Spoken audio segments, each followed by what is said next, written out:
안녕하세요. 7월 둘째 주 소그룹 모임 시간입니다. 오늘의 제목은 한나의 부림입니다. 한나는 엘가나와 결혼을 했으나 자식이 없었습니다. 성경은 하나님께서 한나에게 임신하지 못하게 했다 그렇게 말하고 있습니다. 한나는 남편 엘가나로부터 많은 사랑을 받았지만 불임으로 인해서 고통의 시간을 보내고 있었습니다. 분인나가 한나를 격분하게 해 괴롭게 했던 것입니다. 결국 한나의 그 괴로움과 고통의 원인은 하나님이셨던 것입니다. 본문 연구 1번을 보시면 그러면 그 한나의 불임의 원인은 무엇입니까? 5절의 말씀을 보시면 하나님께서 한나에게 임신하지 못하게 하신 것입니다. 하나님께서 한나의 불임의 원인이었다는 거죠. 성경은 하나님께서 한나에게 불임하게 하신 이유에 대해서는 언급하지 않고 있습니다. 이는 한나의 그 불임이 결코 그의 잘못이나 죄로 인한 것이 아니라는 것을 가르쳐 주는 것입니다. 또한 하나님의 선하신 뜻으로 그녀에게 하나님께서 불임하게 하셨다는 것을 가르쳐 주는 것입니다.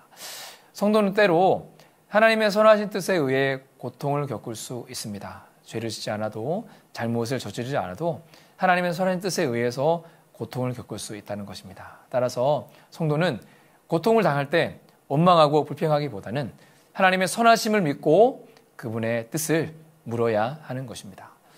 본문 연구 2번을 보시면 한나가 불임으로 인해 무슨 일을 겪었습니까? 6절에서 8절을 보시면 분인나가 한나를 격분하게 하여서 괴롭게 하는 일을 겪었습니다.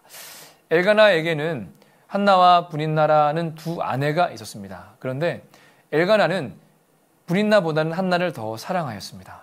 제사를 드리는 날에는 한나에게 제물의 갑절을 주었습니다. 분인나는 이것을 못마땅하게 여겼고 임신하지 못한 한나를 격분하게 했던 것입니다. 아마도 분인나는 임신하지 못한 한나를 조롱하고 비방하였을 것 같습니다. 하나님께서 임신하지 않게 하신 것은 그녀에게 죄가 있기 때문일 거야.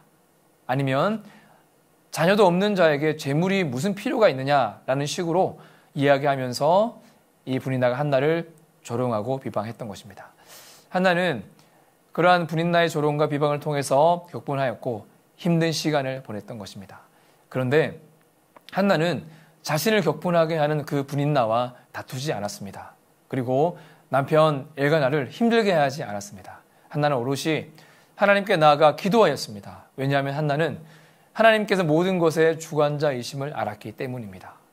하나님께서 모든 것의 주관자가 되십니다. 따라 성도는 사람에게서 일의 원인과 이유를 찾는 것이 아니라 하나님께 나아가서 기도하며 그 모든 것의 원인을 찾아야 하는 것입니다. 본문 연구 3번을 보시면 한나는 고통 중에 어떤 기도를 했습니까? 10절과 11절을 보시면 아들을 주시면 하나님께 드리겠다는 서원 기도를 하였습니다. 한나는 불임과 분인나의 조롱과 비방으로 인해서 마음이 괴로워서 하나님께 서원하며 기도하였던 것입니다. 하나님 아들을 주시면 내가 그의 평생에 그를 여호와께 드리고 삭도를 그의 머리에 대지 아니하겠습니다. 라고 서원하며 기도한 것입니다. 한나는 고통 중에 통곡하며 서원의 기도를 드렸습니다. 이스라엘 역사를 알고 있는 우리는 한나의 기도가 하나님의 뜻을 위한 것이라는 것을 알 수 있습니다. 말하자면 하나님께서는 한나의 아들 사무엘을 통해서 이스라엘을 신정국가로 세우고자 하셨는데 한나는 그 하나님의 뜻을 위한 기도를 드리게 되었다는 것입니다. 따라서 하나님께서 한나에게 불임을 통해 고난을 주신 이유는 하나님의 뜻을 위한 것이라는 것을 알 수 있습니다. 하나님께서는 고난을 통해서도 뜻을 이루시는 분입니다. 따라서 고난을 당할지라도 원망하거나 불평하지 마시고 하나님의 뜻을 구하고 하나님의 그 뜻을 위해서 나아가시기를 바랍니다. 결론의 말씀입니다.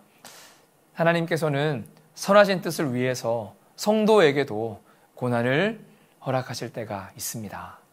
고난을 당할 때 원망하거나 불평하지 마시고 선하신 하나님을 믿으시고 그분의 뜻이 이루어지기 위해서 기도하시고 순종할 수 있으시길 바랍니다. 감사합니다.